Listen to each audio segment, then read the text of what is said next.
शेतकरी मित्रांनो, जर आपली तूर आता फुल अवस्थेत आली असेल तर फुल अवस्थेत आपल्याला पाणी द्यायचं नाही, पाणी द्यायचं टाळायचं आहे.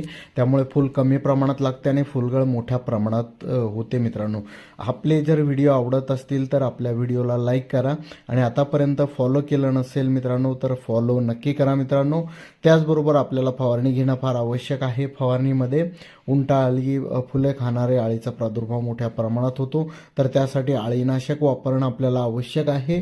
त्याचबरोबर सतत धुके येत असल्यामुळे बुरशीनाशकाचा वापर करणं आवश्यक आहे आणि आपल्याला टॉनिक जास्तीत जास्त फुले लागण्यासाठी आणि फुलांची गळ होऊ नये यासाठी चांगल्या टॉनिकचा वापर करणं आवश्यक आहे. मित्रांनो, ही काळजी तुम्ही आता फुलावस्थेमध्ये घ्या. तुमचं उत्पादन नक्की 100% वाढल्याशिवाय राहणार नाही. व्हिडिओ आवडला तर लाईक करा, आपल्या इतर शेतकऱ्यांना शेअर करा मित्रांनो आणि फॉलो जर आतापर्यंत केलं नसेल तर नक्की करा. फेसबुक किंवा यूट्यूब